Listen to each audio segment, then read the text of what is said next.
by the military-industrial complex. And now, the Taliban will pay a price. Do we have the confidence to do in the Middle East what our fathers and grandfathers accomplished in Europe and Asia? The situation in Afghanistan is deteriorating. What I do oppose is a dumb war. We're good to start. Okay. Hey, welcome to the Boardwalk. This week we'll be talking about a flower that's killed a lot of people. We'll be talking about the opium, the poppy plant in Afghanistan, and its impact on the war and its impact on really Earth in general, because it's quite important. So, what do you guys know about opium? You guys got your tourniquets out and your spoons heated up? You guys ready to go? Well said. Watching a lot of Pulp Fiction in preparation for this episode. Right. I did a lot of reading. Not as fun as watching Pulp Fiction. It's like opium. It's a unique topic, right? Because I imagine there's a lot of people that don't understand the importance or the prevalence that opium played in this war. As most people know, heroin comes from opium, and as most people don't know, like 95% of the world's opium comes from Afghanistan, and that had been a cash crop. It's still the largest. It's still the largest part of their GDP outside of foreign aid, has been for decades. And it's really unique because this was something that was outlawed by the Taliban government in 1996. Well, Taliban government came into control in 96. Like around 2000, it hit the peak of its being outlawed or being prohibited. And then 9/11 happens. And then the Taliban turns around and goes, oh, we can use this to fund our insurgency against the Americans. So then they lifted the ban on opium production. Not that people did adhere to it back then, but you still had little sections of small time farmers and shit producing it for personal use, which we'll get into as well, because Afghanistan has a lot of fucking problems, and a lot of it's drug related, like their own personal war on drugs without a DEA, although they did get involved somehow. Yeah, and like you said though. The Taliban had nearly eradicated opium production in 2000, and so right before 9/11, and they did a lot to get rid of it in those years, the 4 years I guess they were in power before we overthrew them. There are a couple things to note. We're going to be mentioning probably a unit of measure which you may not have heard of, called a hectare, and I think we should probably tell viewers what a hectare is. So a hectare is how they measure like crop growth. That's generally like a standard of measurement, and it's about 100 acres, or it is 100 acres. So a hectare is 100 acres. So think about square acres. It's 100 acres. A square measure, 100 acres. So 10,000 square meters.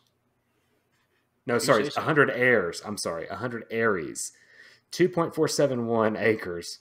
So a hectare is 2.471 acres. I read this incorrectly. Aries is missing a C. So 10,000 square meters is a hectare. Okay. So we can round up and call it 2.5 acres. Yeah, 2.5 acres is a hectare. So that's a lot. I mean, yeah. So think about your property that you own if you're lucky enough to own property in this economy, and think about like the size of that. And then when we start talking about hectares, think about how many of your property is just full of poppy plants. So in 2018, they released SIGAR, the Special Inspector General for Afghan Reconstruction, released a counter-narcotics write-up. It's like 270 pages. And they noted that there were 330,000 hectares of opium, known opium fields in Afghanistan. So that's how big of a impact it has. I don't know how many hectares Afghanistan is in total, but I know that 330,000 is a fucking lot. That's almost 1 million acres of opium. Yeah, and it's I mean, like you said, it's a huge cash crop, and the biggest issue with efforts to eradicate it post-Taliban were that, well, these are like extremely poor, like subsistence farmers that suddenly have, the one thing that essentially carries them through to the next year. Not to mention it keeps the Taliban off their back because, they're essentially helping to fund the Taliban by growing this. And us going in and burning down their fields not only creates like, bad feelings from, them to us, but it also probably gets a few of them to join the Taliban in order to make ends meet. It's the only way a lot of people have to make any money whatsoever, and that's the big problem. We talk about just lack of economic opportunity in Afghanistan as a whole. Even with like a college education in Afghanistan doesn't get you very far, and a lot of they have what's called a brain drain, where the educated people try to flee the country, and that happened a lot, especially during the Soviet-Afghan War. A lot of people fled, and many Afghans went to Europe or even the United States, or even like Iran and other friendly countries. Some of them go to Cal Berkeley and become professors. That's true. Some of them are Ashraf Ghani, and they come back to ruin their own country. But it's so you have like this lack of economic opportunity, which is going to be important when we talk about opium growth, because it's easy to say, well, you shouldn't grow drugs, right? Don't do drugs, kids. It's that Nancy Reagan, which I guess she's been in social media lately. It's the whole Nancy Reagan don't do drugs kind of thing. Well, there's not really a lot of options. When we were over there, and when I was a green and white analyst doing Paul Mills stuff, one of the big things they wanted to do was to have farmers grow something that's not poppy plants. So, and there are crops that grow well in Afghanistan, especially Western Afghanistan. You can grow saffron along the border with Iran. Saffron's a very profitable plant, but very labor intensive. I mean, poppy is labor intensive, but saffron is especially labor intensive to cultivate. Grapes is another one. Afghan grapes are delicious. For saffron, imagine having like a huge orchard of flowers, and you have to painstakingly pick every single petal carefully so as not to break it, and then lay it out in the sun and turn that into a flavor. I think you have to peel the pistils out of the flowers, like the little the thing. So not only the flower of saffron, that's not what the spice is. It's the actual pistil inside. So it's very labor intensive. It takes a lot of room up. Like that's a huge problem. So obviously that's too labor intensive. It only grows in Western Afghanistan. So that's out. Grapes they're good. They're really good, but they're just not that profitable. What else? Pomegranates are big. Pomegranates was another one. They grow very well in the arid climate. However, it's just the other option, of course, is that the Taliban don't really want you growing that. They don't want you using your hectares of cultivatable land for pomegranates when you could be growing poppy, which is a lot more profitable. So it was never really going to be a thing.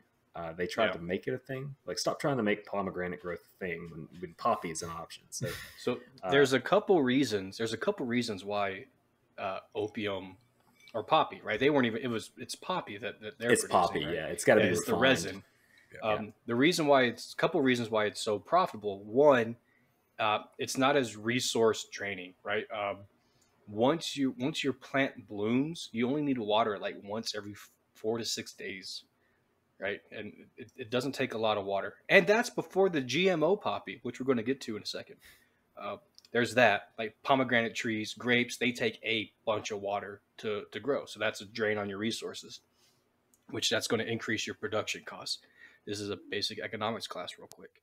The other reason, especially with this GMO poppy, the Taliban, or not the Taliban, but poppy farmers are able to get a third harvest every year, which that increases your profits by 50%. You go from having 2 harvests to 3, round about 50 cents. Some are 50%. It's probably closer to 40, right? But still, and that's monetary a lot more money. And monetary wise, it's way outperforming probably both of your other harvests combined. Yep. So the poppy trade, I think it netted, it created $400 million in economic activity in Afghanistan, right? And then that's just from seed to resin, and we'll get into that here in a second, right? That's just the raw material that's turned into heroin and maybe medicine. I don't know. That's $400 million. Once it leaves Afghanistan and it becomes further refined, it's another $1.8 billion.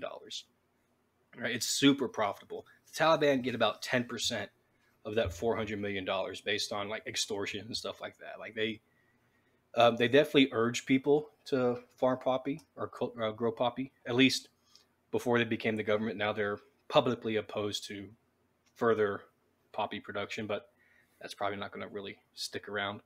But when they were an insurgency, They really wanted people to farm that because then they would tax 10% of that revenue, and that would help fund their insurgency. Or they would provide the seeds. That was another Yes. thing, is that Taliban government officials in the area would go around to farmers and basically coerce them or force them to plant poppy. Although it's not a really hard sell, because nothing's going to happen to you if you grow it. You make money. You keep the Taliban commander in the area happy. We talk about how there's no U.S. presence really in the rural parts, especially during the last half of the war. So it's you don't really need that much coercion. They talk about, like, in the reports, like, oh, farmers are coerced to grow poppy, but you don't really need a lot of coercion. It's like, I'm going to make money, Taliban's going to be happy, and I'm going to get to go on with my day. Yeah. The coercion is free seeds, free third harvest for you, and free labor, because oftentimes we'd see that the Taliban kind of have a National Guard element in certain areas where it's part timers that during the supposed off season in the winter they'd lend their troops out to local farmers for the poppy harvest. And actually, I hope I'm not skipping ahead, but when I was working at Ruzgan, guys in the western part of Ruzgan would often leave and go into northern Helmand to make their poppy cultivating money, because it was also more money than they were making as part-time Taliban guys. So kind of symbiotic relationship there. And it's hard to be a full-time insurgent. There's not a lot of pay coming in. So yeah, a lot of these guys would fight when called upon, but most of the time they're farmers. They're and farming is about the only way you can make a living outside of being in a city and having a job like at a shop or something. Farming's it. And most of those people out there are farmers. So Kyle, the U.S. It's a good way to make money. Given the number of times that it was brought up that we needed to teach the Afghans animal husbandry, I don't think the U.S. Army fully understood that. I don't know. It was like every fucking deployment there was some kind of like animal husbandry movement brought up by some element. The United Nations Office on Drugs and Crime, which is pointless, like most of the things the United Nations does. Looking up the cigar, going back to 2006, they were going out and they were asking poppy farmers, why do you farm poppy? And you won't believe this, dude. I already told Kyle. The number one reason is because it's a high profit crop. I know. Like Mr. Krabs, put the Mr. Krabs money quote in there. Well, yeah. So the number two. Have. Hold up. So 2 years, 2007 to 2008, that was not the number one answer. The number one answer was because they were tired of being poor, which is basically the same fucking answer. Yeah, definitely need money to not be poor. And when your option is like subsistence farming, you're going to grow the crop that makes the most money. So although those grapes are delicious, I mean, let's be honest, heroin is delicious to people that like it. So it's more addictive than grapes. Oh yeah, certainly more addictive. You always have a steady customer supply if you don't kill them. The problem is, there are multiple stages to this. I think we kind of hit on that earlier. There are multiple stages to this poppy harvest. So when we talk about opium in Afghanistan, we talk about the flower itself that produces it in the petals. There's going to be a bulb that forms. The bulb is then scored. Somebody will go through like a razor blade kind of tool and score it, and it's very labor intensive because you have a field of flowers, and so the farmer will go with this tool that he usually makes himself. He'll score it. He'll score the bulbs, and then the opium inside will seep out. It's like a sticky kind of ooze, and it forms around the bulb, and then it hardens, and then he's going to come out and score that flower multiple times, and over like the course of several days. And then he's going to scrape all that resin off, and the resin is going to be basically balled up, and that's going to be raw opium. And that can be smoked. It can be used in that form, but of course, like Zach said at the beginning, it can go through further refinement. It can go through refinement into both morphine. It can go through refinement into heroin, and heroin, of course, is the big money maker. But they don't do a lot of the heroin refining in Afghanistan itself. It's usually shipped out. I've got the cigar from 2018, from June 2018 pulled up. It is the Counter-Narcotics Lessons from the U.S. Experience in Afghanistan, like a special release of the cigar. And it shows in here like the step-by-step process to turn resin into fucking morphine and heroin. So I'm going to throw this in the fucking show notes. Just like if you are interested in creating your own heroin, or you're just curious like we are. I don't use heroin. It'll be there for you to look. But it's a pretty interesting process. And the whole time they're doing it, it's very clear that these pictures are in Afghanistan. So even though most of the further refinement is done outside of country, like it goes, one of the big places where opium or where the resin crosses is into Iran, right? And Iran's had half-assed attempts to stop the opium trafficking. Like there's a documentary on Netflix where like these Iranian border guards like start firing at all these opium traffickers, and somehow they don't hit a single fucking one. Like it's all warning shots, right? They don't really care. But most of the further refinement is done outside of Afghanistan. But it's very clear and very obvious through these pictures that it can be done in Afghanistan, and it's also very clear and obvious when you watch things like the Vice documentary in Helmand, and there's some other documentaries around like Kandahar. Afghanistan has a big drug problem. Like in America, a lot of people smoke weed. In Afghanistan, it's heroin and weed, which is evident when you look at things like, I don't know, the Panjway podcast, their season 3 intro videos. Like it's them walking through these field of 7-foot tall weed plants that are just everywhere in Afghanistan. Panjway podcast season 3 premieres January 3rd. Luke, Curtis, that one's free. Yeah, check them out. But there's a lot of work that goes into it. But the Afghan farmer as a whole will generally score and collect the resin. Where the resin is then transported off-site, usually to like another area where it can be further refined into usually like heroin or just morphine, like a more refined version of the opium that comes from the plant. Like we said, as it gets further refined, the cost of it goes up, and it becomes stronger, a stronger drug. But most of the Afghans, like there's a Vice documentary, I think is what you're referring to, Zach, where they're hanging out under a bridge in Kabul, and it's just like all these drug addicts. It's awful. I mean, it's awful to see it. They've ruined their lives and their families, and they just live under the bridge and they smoke opium all day. Yeah. And it's hard, man. That stuff's addictive, dude. I mean, it's killed a lot of people. Yeah. I don't know if it was the same one, but there was a Vice doc that I saw where the guy actually went into like this opium den, I think in Helmand, and just a bunch of toothless old men just sitting in there like smoking their lives away. They basically have nothing left in a country where nobody has much at all anyway. It's sad to see, and there's a mixture of younger people in there as well that are ruining what's left of their lives too. It is sad. Go ahead. Go ahead. There's a very good PDF I found doing research on the opium production from the U.S. Department of Justice, the Drug and DEA, and Office of Intelligence. And it's opium, poppy cultivation, and heroin processing in Southeast Asia. So not in South Asia, where Afghanistan is, but in Southeast Asia, the Golden Triangle or whatever. And it talks about like where it came from, how it's processed. It's also pretty interesting. But I mean, it's kind of old. So of course now most of the opium doesn't come from Southeast Asia, Golden Triangle. It's Afghanistan. It's just Afghanistan is a giant heroin producing country. So it is, and this is one of those things where it was so open, so prevalent, especially after I think the Taliban coming out in 2001 and going, we need to go back to allowing people to harvest or farm opium so that we can get a cut of that.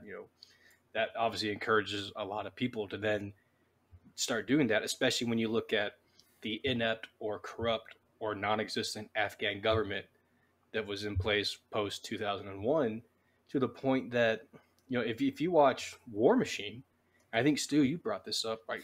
You watch War Machine and Brad Pitt's version of General McChrystal's like, well, why are they producing opium? Well, it's because it's very lucrative crop and make a lot of money. He goes, well, why don't they produce wheat? It's like, oh, well, there's an agreement that they can't produce a crop that competes with U.S. trade interests, as if anything Afghanistan can produce outside of lithium and opium could compete with our economy. Like just terribly stupid thinking.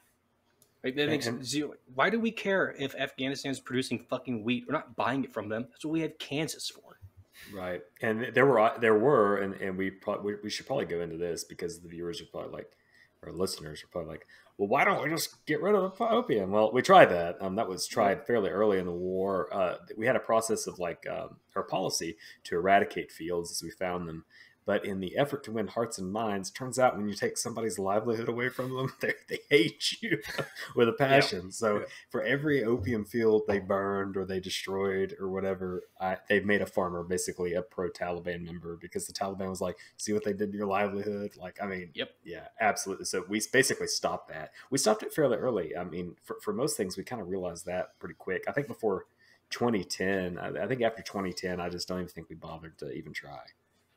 Yeah, if we happened upon them, we'd burn them. I remember it wasn't opium, but it was we found this big when I was working in the SF unit. They found this big pot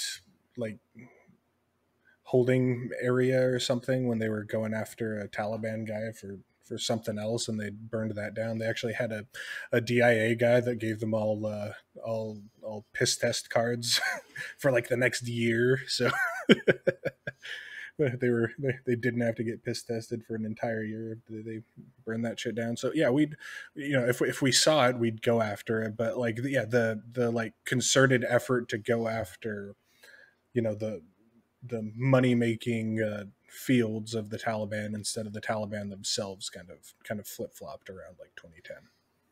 Yeah, especially it's utterly fucking dumb. And this is another one of those examples. We've kind of talked about this, kind of been a recurring theme this season so far. Is just us getting involved and trying to invoke our Western ideas and ideology and how we think things should be ran. And I don't think there's a more shiny example of that than the war on drugs, right? Which isn't even that's not a U.S. thing. That's U.S., Canada, Europe, minus Amsterdam and Portugal, right? That's the thing that everybody's doing because the original counter-narcotics interdiction efforts were headed by the UK, and then we got involved with that later on. And try explaining to Afghans the American war on drugs, you can't grow heroin or you can't grow opium because opium's bad. Well, why is it bad? Well, because it's illegal in America. Why the fuck do we care that it's illegal in America? Yeah. That's not our fucking problem, right? Well, it's illegal in Turkey or Israel and fucking England. They don't give a shit about that. Yeah. They don't care one bit that shit's illegal out here. And I'm pretty sure it's illegal in Afghanistan. They don't care. Yeah. They don't give a shit that some politician they've never seen in Kabul, wants them to stop growing it. It's what does that have to do with what I'm doing out here in Helmand? Well, why does he want him to stop growing it? Because they profit off of it. Mm-hmm. Yeah.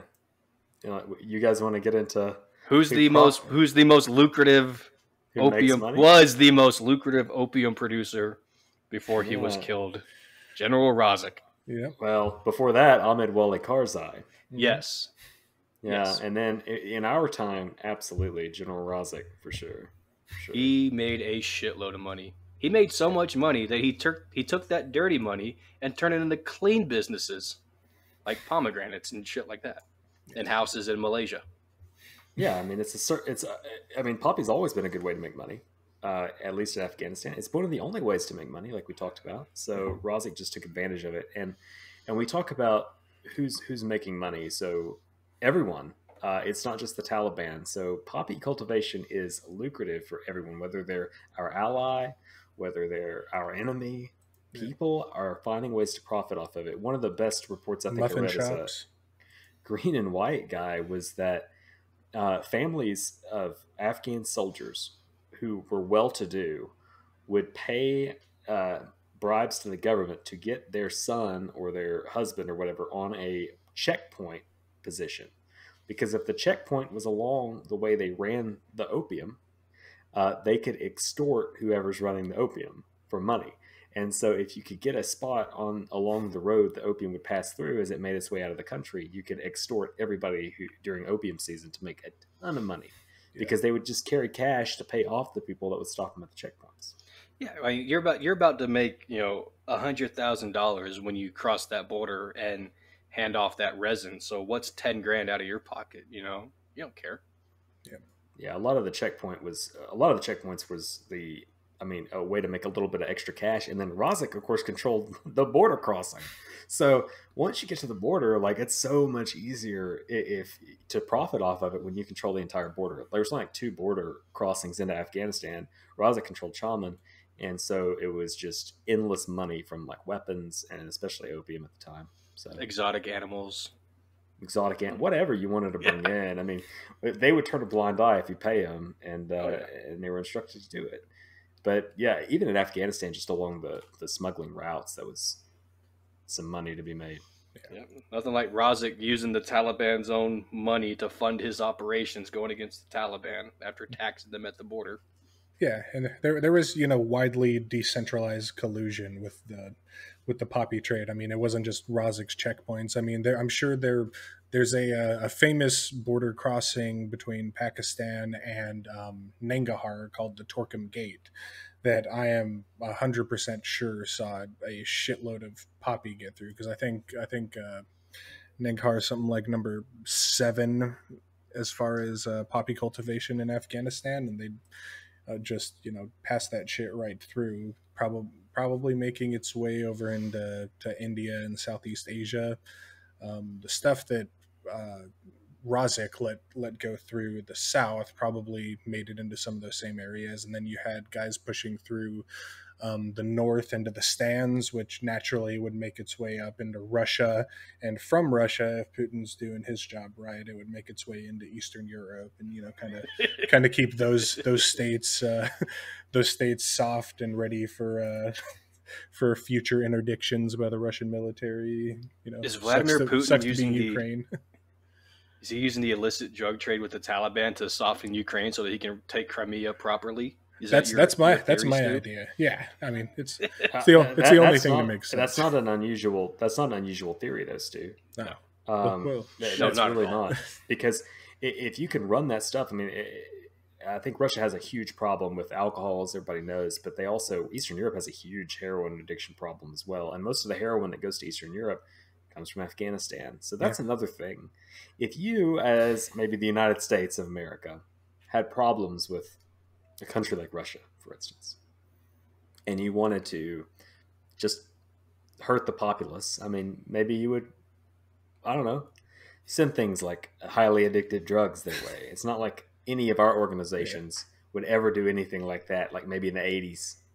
In maybe inner cities in the United States. They made a documentary about that with Mel Gibson and Robert Downey Jr. called Air America.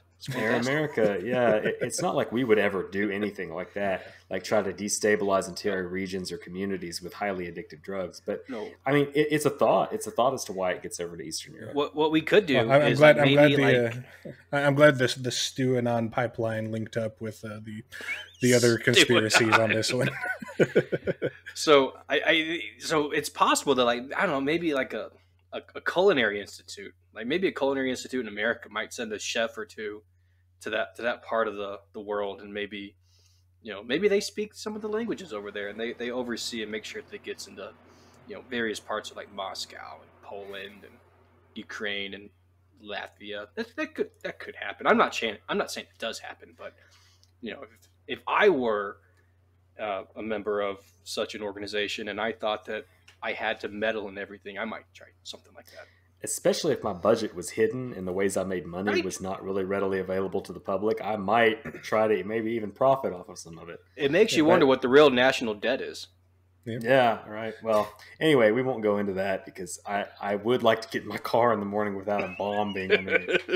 Well, just one more thing, imagine if Afghanistan was in South America, how cheap H would be on the street up here, It's a little thing. True. These are the things that affect costs that you don't think about. All right. But I did read a report because I thought similar, but most of the heroin that's produced in Afghanistan does not come to the United States. Most of it goes out to Eastern Europe. I wonder where most of our heroin problem comes from. Is it South America? Is where most of that comes from? It's got to be. I mean, most of our heroin comes from Pfizer. Yeah. Yeah. Oh, the Saxville Bagginses. Not no. I say Saxville Bag. Who are that company? The family that GlaxoSmithKline. No, the family that got in trouble for running all the opium. Oh, like Sacklers, not the Sackville Bagginses. The freaking Sacklers. Is it like Bilbo's cousin? No, it's like a horrifying version of that, I suppose. But there's all these people that are pushing opiates here. You're right. Most of our opiates come from Pfizer, and that was a huge problem. Yeah. So. But where do they get it? I mean, well, there's such a long, like, convoluted pipeline. Like, do any of our pharmaceutical companies like end up getting their like kind of like blood diamonds? Like, they claim they're trying to keep those out of the system, but there's got to be some that make it through. Like, I'm sure there's some crossover. There's I got a picture right here, drug trafficking routes from Afghanistan from the cigar. And the source is the UN Office of Drugs and Crime. And according to this, Afghanistan poppy or opium does make it to Canada. So, I mean, it could come through there as well. Now, not as much of it, right? Like you said, Kyle and Stu, the majority does stay on that side of the globe, but it does appear that at least some of it gets to Canada.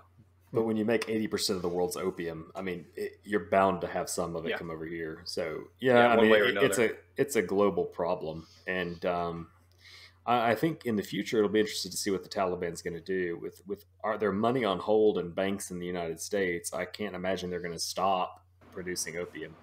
I mean, they came out and said to stop, but we've talked about this before. Like, it's a highly decentralized government.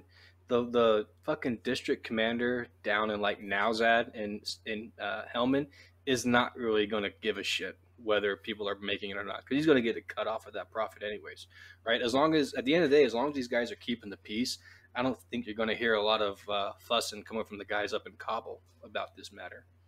Well, I mean, the Taliban's going to institute any new pomegranate growing strategies to replace the poppy. They're not going to do any USAID stuff.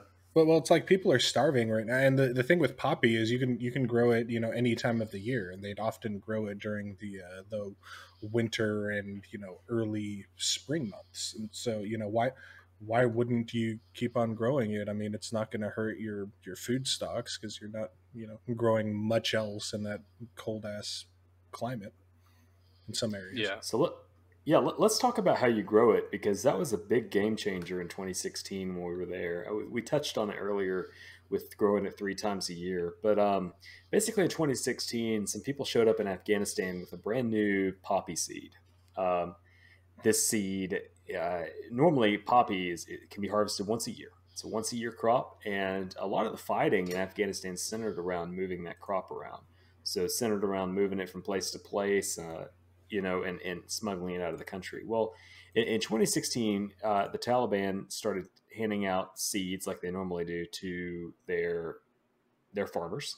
And this seed, they said it was genetically modified, so it could be planted multiple times. So you basically, on 1 hectare of land, like we talked about, you can grow poppy as many times as the weather permits, basically. And they go from having 1 harvest a year to having 3, sometimes 4 in that really arid climates a year. So you can essentially triple or quadruple your opium output with this genetically modified seed. And no idea where that came from. The Taliban do not have seed labs. I'll put it that way.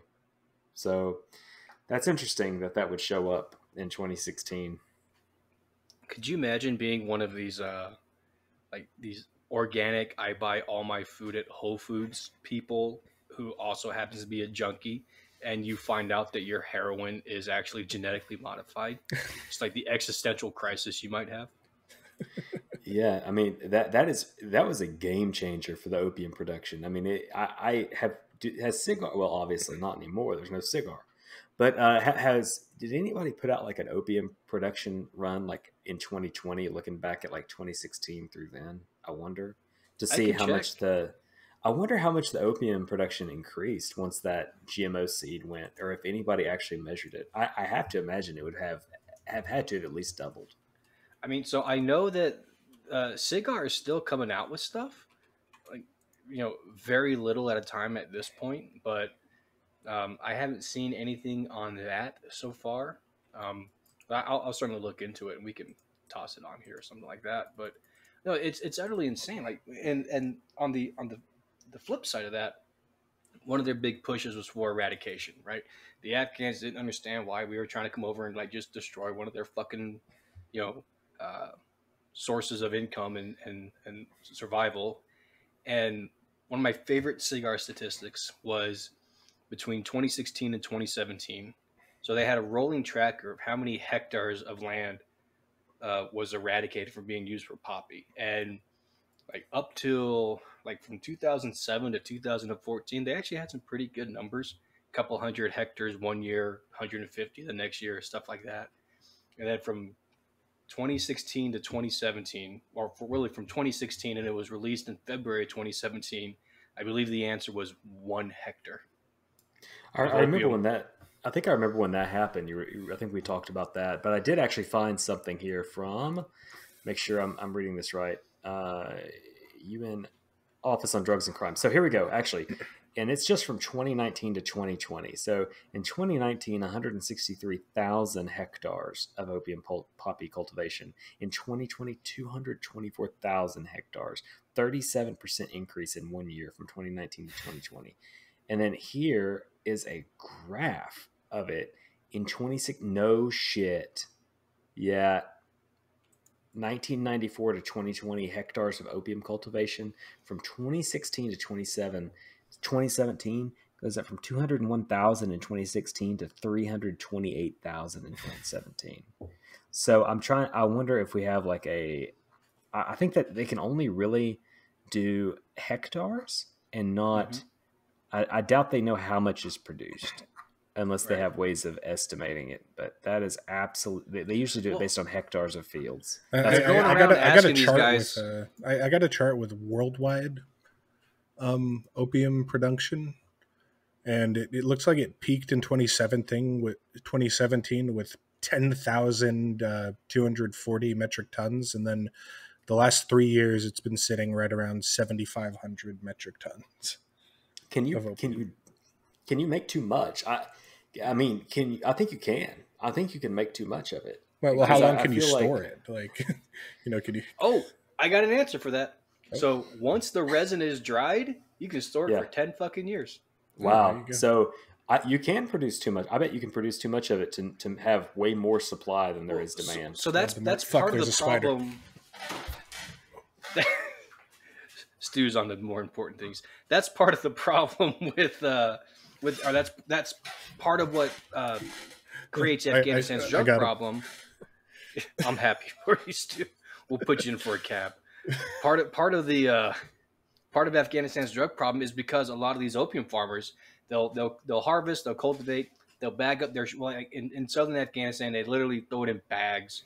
And then like the eastern part of Afghanistan, Nangarhar and shit, they like wrap it up in poppy leaves. But they always hold on to a little bit, and they always hold on to a few seeds, right? In case they need to reseed. Well, they're going to have to reseed. But then they hold on to some in case there is like an issue where supply is low and they need some money and they can sell it out. Well, part of the other issue is their shithead 17-year-old son's going to take some of that shit and smoke it under a bridge in Kandahar. And now you got a whole nother, like that's part of the, one of the reasons why there is this big drug problem is because like the reserve system in Afghanistan, like the reserve holdings of opium is just like throwing it in your fucking house. And you just go over there with your scoring knife. You get a little dab of it, you light it up, and you go to town. It's like raiding grandma's cabinet for oxys, dude.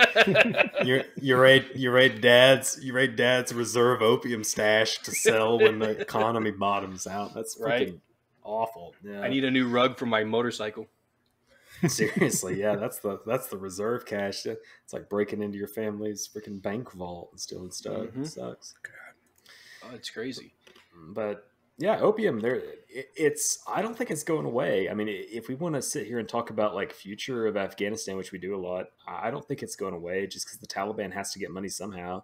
And with international aid drying up, there's a lot less demands that the Taliban acquiesce to Western or international standards. So why not? I mean, you got to make money. You got to pay your fighters. We talked about that before. I think Stu really hit on it.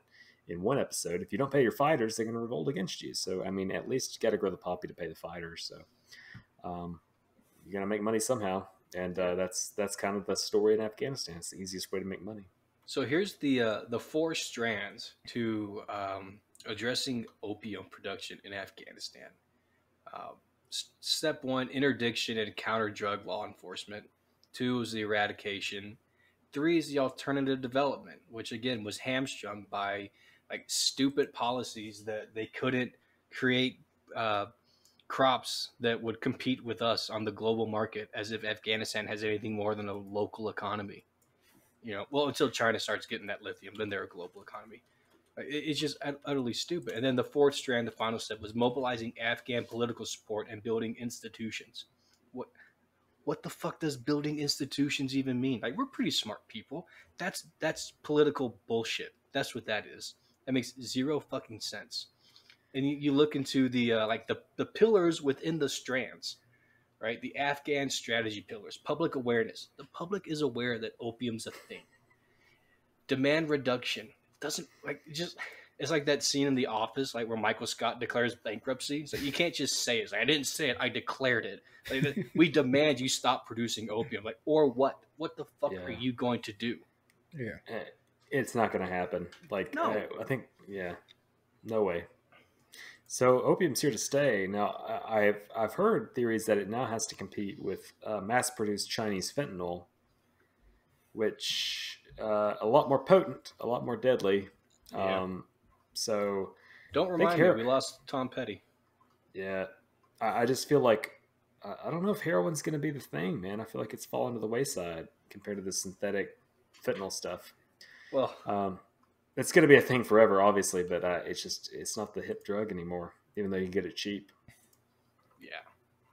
Yeah, fentanyl from China. I was looking up where the U.S. gets its heroin. Mostly those nice cartels in our southern border, and Guatemala apparently. But so here's something something I know the 3 of us have talked about, and when we talk about, or when we discuss just like as a society, right, ways to deal with drug problems, right? Like, why are we not looking at, and I mean, like, the collective, society as a whole, Americans, Afghans, fucking Turks, whoever, right? Maybe part of the reason why this shit is so lucrative is because you can't have it. So what if we just did a little more like decriminalization? Like, how much better would that make off the average Afghan? Like, their profits might go down, right? But they're not going to get fucking shot over a couple of hectares of property, and then, I mean, the Culinary Institute of America probably wouldn't want that, because, then they lose some of their influence in like the former Eastern Bloc and shit like that. But like, this is one of those things where, and the inner cities, not to get into non-Afghan related things, but like, why don't we fucking try that? Just this like decriminalization. Like, I firmly believe you should be able to put whatever the fuck you want in your own body, right? As long as you're not hurting anybody else, I don't care what you do.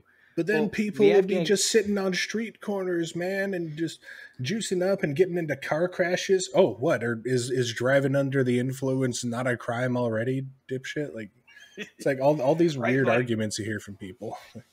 No, if I'm the Taliban, I let that shit be legal, and I raise my taxes from 10% to 20%. Like, that's what I would do if I were them. And there's like some of your fucking money, and in return, you provide security for them. Do you think they'll have the San Francisco problem where people will still buy it under the table because it's cheaper than the official heroin? I don't know. I don't know, man. As long as every farmer in Afghanistan's got a hectare of poppy production, I don't think it's going anywhere. You never eradicate it all. It'd be like if every farmer in America just grew drugs. Like, basically, it'd be like if like all those wheat fields and like Salinas, and like all those, those if like the California like breadbasket like area was just like just weed. It'd be like, it's not going anywhere. You're not going to get rid of it. So whatever. Yeah. I'm trying to pull up. I found the cigar had like 11 recommendations to deal with this with the fucking Counter-Narcotics, and I just remember reading it going, they have no understanding of anything to do with Afghanistan, right? And which I think is something that we have harked on a lot, right? Like, they they literally just don't get it, right? They're in their own little fucking world, and it was like, you're going to do this because we say so. It's like, nah, we're not going to do that. And it's been like that since 2001. You need to do it this way. Go fuck yourself. We're not doing that. Most of those organizations are operated and run by like trust fund kids that went to Yale and Harvard, and they just got an easy job in the government just making recommendations for a country they have absolutely no understanding of. Like, the world operates in a very like, East Coast elite bubble to them, and they can't picture that anyone would just like willingly grow drugs. Yeah. It's just that's when you point out, where do you much. think they get their drugs from? Yeah, somebody's got to make it, dude. Like, there's labor. There's labor involved. If you care so much about the working man, go meet the guy in Afghanistan growing your freaking opium. Yeah, like, he's got to go out there every day in the hot ass sun and freaking do the niche and lance it and all that other stuff. See, you say that, Kyle, but you and other libtards get all upset when Trump's son-in-law decides to go over there and help our hard-working American heroes figure out what to do about Afghanistan. Oh, that's a thing that happened. Just want to remind everyone. Oh my God. Well, I think we've pretty well covered opium for the day. That's I've got some more shit. Oh, you got some more shit. Okay. Oh yeah. Go ahead. I got the official findings of the cigar and the recommendations. The U.S. should finalize its revised counter-narcotics strategy for Afghanistan. This strategy should prioritize efforts to disrupt drug-related financial flows to insurgent and terrorist groups, promote licit livelihood options for rural communities, and combat drug-related corruption within the Afghan government. I think it's safe to say we failed on all of those counts. Wait, they so used good the at word beating illicit? drugs. Yeah, we did. Like the opposite of illicit? Yes. Licit, Fancy. yeah. Licit, yeah. But we did so good at eradicating drugs in America that I can't imagine that we would fail at doing it overseas in a country we don't understand That's whatsoever. the thing. That's the fucking kicker, right? Like, the war on drugs, drugs has won the war on drugs. So let's stop trying to expand the war on drugs. Drugs salted the earth. It's over. Yeah. Like, we learned nothing from Prohibition. Like, what happened with Prohibition? Oh, look, all these crime rackets sprouted up, and there was a bunch of violence and crazy shit that happened, and then fucking people switch off of it, and all of a sudden everything's back to normal, or mostly, except you invited crime syndicates to take hold, and now they're switching to something else because you invited them in with your Prohibition bullshit. Like, and we still haven't learned anything. Damn it, Nancy Reagan. No. I know. So here's another one. The Director of National Intelligence I think it's like 11. Okay, so it's not going to be too many. Don't worry. And I'm not going to do all of them. The Director of National Intelligence should produce an annual assessment of how much funding the Afghan insurgency obtains. Okay, we did that. It's about $40 million a year, and that number is pre-GMO poppy. So to call it safe, let's add 60, 75%, $70 million a year, right? Given ongoing U.S. military operations and the significant numbers of U.S. forces in country, civilian leaders should coordinate counter-narcotics efforts closely with the commander of U.S. forces in Afghanistan. Like, realistically, the commander of U.S. forces in Afghanistan has much more important shit on his plate, like trying to win a war. Well, I mean, trying to not lose a war until they can get promoted or retire, right? Like, I don't think we ever said a fucking word in any of our briefs about opium, and we were only in Kandahar, which I believe is like number 4 in opium production in the entire fucking country. Yeah, we just No, actually, that's a ruse gun. But I thought a ruse gun was 3. I thought it was like Helmand, Nangarhar, and a ruse gun or some shit like that. no, a ruse gun was 4. Oh. So some of us paid more attention. And it all matters. It pays for itself every day. Yeah. Good knowledge. So the legislative branch recommendations. So just for the audience at home, this is the U.S.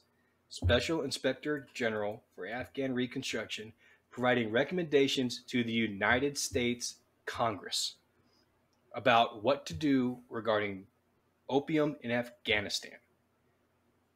What could possibly be wrong with this scenario? Congress should consider strengthening counter-drug reporting requirements to include indicators of long-term drug production trends such as crop diversification, income levels, and the number of people dependent on the drug trade for their livelihood. What? Stronger reporting requirements? What the fuck does that like? This is the shit that. Yeah, this is the shit that like my congressman sends me in the mail. Like, I did this year, and I was like, you didn't fucking do anything. I'm not voting for you again. You know, it's just like that's a big giant nothing burger to quote Donald Trump. Like, just that means fucking nothing. They should consider requiring certification from the Secretary of State that viable alternative livelihoods are in place and potential negative outcomes have been considered prior to the obligation of funding. So was Hillary Clinton supposed to like fly out to fucking Kandahar, drive over to Helmand, and like inspect every fucking opium field? Go, oh, you guys could definitely grow some fucking grapes over here. Oh, learn to code, bro.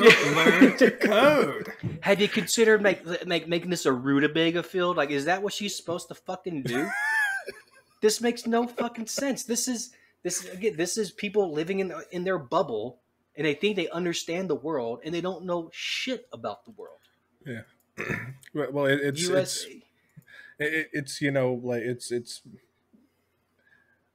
what do you get, like computer chair quarterbacks trying to say we need more information, and you don't have the resources on the ground to get you that information. So what do you want? Yeah. This is the equivalent of the guy that watches like the fucking the Summer Olympic Games, and some dude finishes last in the 100-meter freestyle, and he's like 7 seconds off a world record, and you're like, what a fucking scrub. It's the same concept. It's the same concept. This shit, they're just eat another Dorito. Like, yeah. Politicians, like celebrities, live in a bubble, and they don't understand the real world.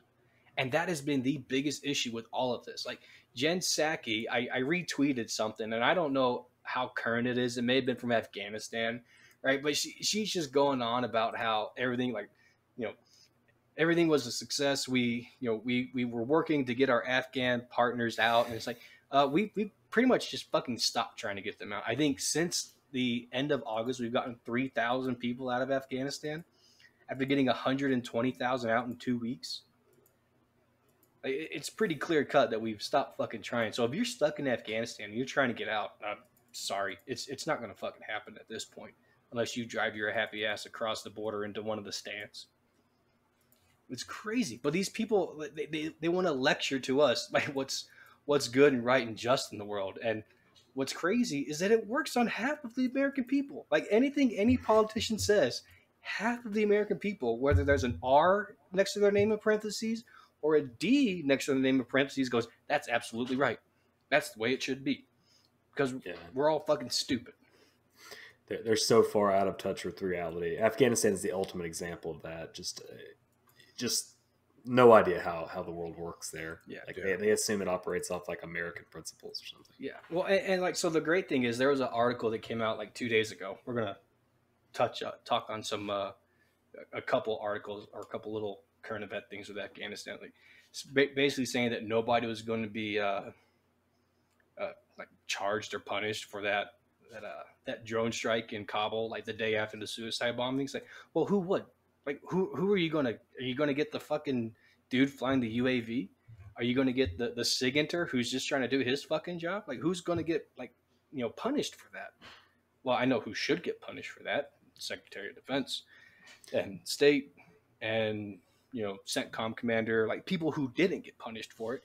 But like realistically, nobody below them is really at fault because the three of us know what happened. Somebody was so hell-bent on getting fucking revenge, they authorized that strike regardless. So whoever authorized the strike, fire their ass. Take away their retirement and their pension, dishonorable discharge and all that shit. That's your answer. That's who should be punished. It's the person that authorized a strike because they wanted retribution. Yeah, that's not how intel works. There's always a buck that stops somewhere, and that's why you have the command. That's why these guys, at the colonel level or above, they get paid more money and they have more responsibility because at that level of leadership, you have got to be ready to say, okay, I'm going to take this one. Like this is on me. Like those guys work for me. Like I can I'm in charge of their training. Like, I believe in them, right? They're my men. Like, I have to trust them to a certain degree. And it's like, but you have to be ready. Like, if you're willing to kill people, you've got to be willing to take responsibility for it, you know? And there's safety measures in that chain all the way up to that guy before he says, okay, that's fine. You know, I participated in that stuff. You know, I know the safety measures to a certain degree, and it's like there's several of them. So somebody has to, I don't know, at least get relieved of command from it. Yeah. I mean that's something we've brought up before. Like, you know, the impression that some people have that we're just like dropping bombs willy nilly. Like, it's really hard. Like when you know, when we were you know, it probably wished it wasn't as hard to to drop a bomb on someone as you liked. I remember we were watching this guide for like weeks. I watched him every day get into his car. I knew he was left-handed. I knew which clothes he was wearing, you know, in the fuzzy little picture that we could see in the ISR. And yet we couldn't kill him because, you know, we didn't know who everyone in the car was or whatnot. Like, there's a lot of safety protocols, like Kyle said, that protect shit bags until we can be sure that the innocent won't be hurt, and mistakes still happen. I think a lot of them did not. A lot of those safety protocols and checks were ignored the day or 2 days following that suicide attack, and that's wrong. Full stop. Yeah. Right. Even with a time crunch and, you know, that kind of position you're in where, you know, you gotta get revenge before we leave, and we're leaving on this state whether you get it or not. Yeah, you got to do your due diligence. We had a suicide bombing, Stu, with, like, when you and I were in Kandahar. There was that VBID on that convoy coming back to CAF, and I remember, like, I came into work that day and the boss was pretty heated, right? And he's running around, he's pacing, he's swearing up and down, and not at us. It's a high stress situation, right? And it's like, we need to do something. Like, what the fuck you want me to do? I can't go back and save their lives. I wish I could, but I can't, right? And I remember my first thought was, well, which route were they taking? Well, this route. I was like, well, which route did they used to take? Well, this route. So why the fuck do you keep taking the same goddamn route?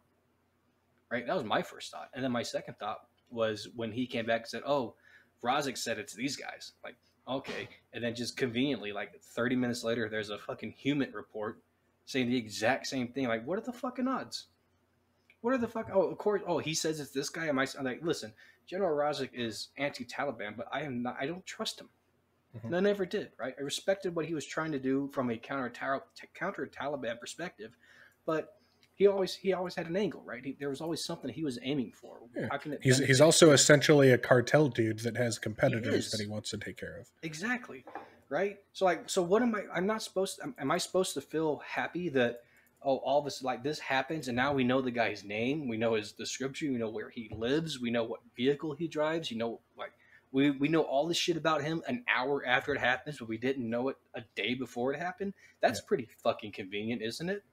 Like, what are the odds that this dude's just some guy that Razik wants to get eliminated because he's a competitor? Not like that didn't happen with other people before. No, Gulag assures I never did that. Yeah, neither did any of the cons. Yeah, but Karzai probably. Yeah. And so from that, here's another one. So, like, we've talked about the Western world talking about the Taliban needing to be inclusive. Well, so this came out a couple of days after we recorded our last episode, and it's the UN political chief says she had a frank and useful discussion with a wide range of Afghans, including senior Taliban officials, during a 3-day visit. And that they're still calling for this inclusive government. And at what point are people going to realize that the Taliban put on a show for whenever the white folk from the UN show up, and then the second we leave, they don't fucking care anymore, right? Like, it's never going to change. Stop trying to wish it to happen and will it to happen.